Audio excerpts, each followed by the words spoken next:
So again, this idea of double strings that we just worked on with the open strings, learning how to consistently stay on both strings is a very important part of fiddling, of even violin playing.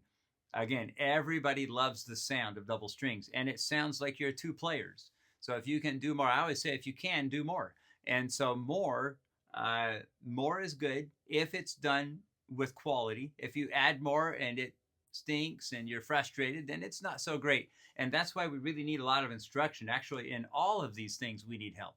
And I wish I'd had so much more help, but I started, and I did have help, a wonderful older sibling musicians that have helped me incredibly and been so generous with their time.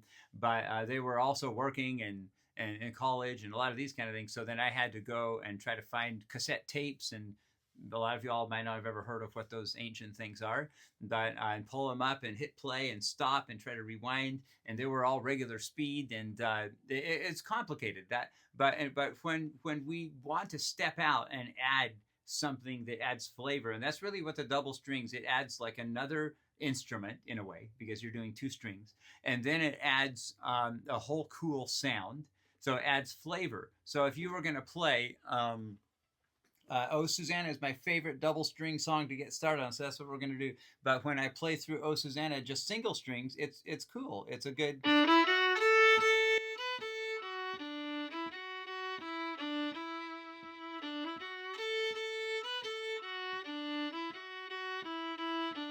So that's nice, but when you hear.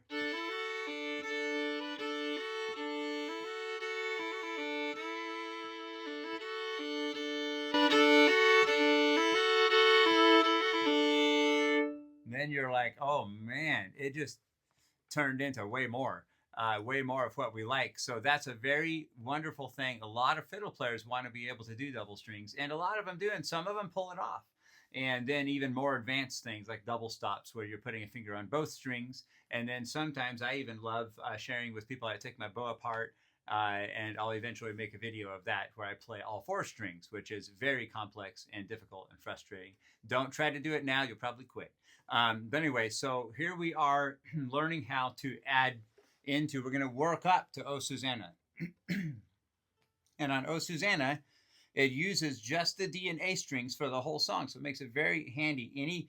Any hymn, any song that uses those double strings, that's going to be able to, you're going to be able to get through it by bowing both of those strings all the way through, as long as we don't touch the other string with our finger. And that's what we're going to focus on right now, because we're going to do the double strings on D and A, and we're going to add the fingerings that are on the D strings and keep A open.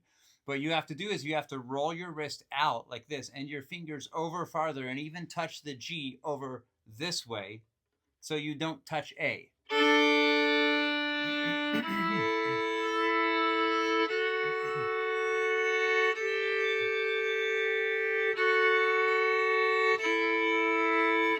If you touch the A, you'll hate it. It doesn't sound good. You have to make sure you're firmly pressed with your fingers, rolling over even to the G, because you can touch G because it's on the opposite side of A. So here we are.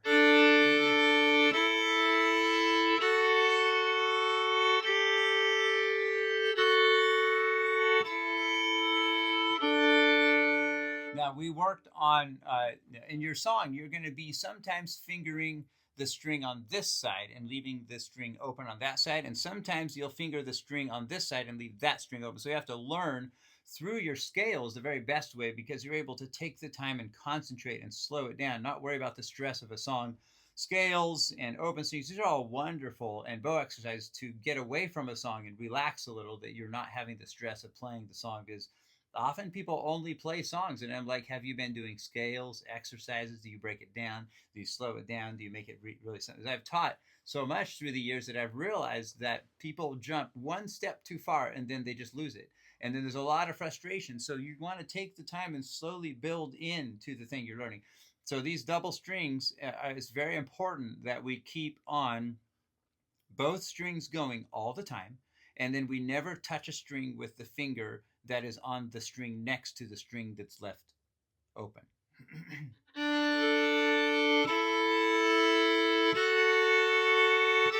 Now we're going to go up on the A string. That's not going to sound good, but it's important.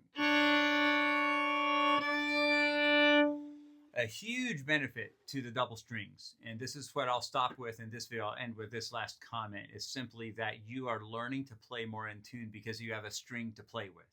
Anytime there's another note, just like if you're humming with someone that's humming, if you're singing in the car with someone who's singing, anytime you're playing with another musician, you can tune to that. Even just plucking, tuning, eventually by ear tuning, which I do a lot of, just on the go without a tuner. When you play double notes, you are able to tune whatever note you're fingering onto the string next to it. So you're going to tune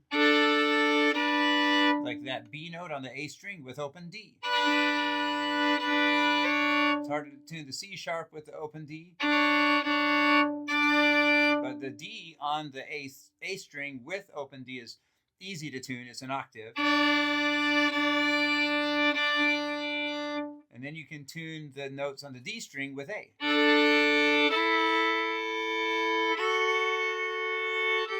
Remember, don't touch the A. Roll your finger way out with that elbow and hand all coming over. Make sure it's out.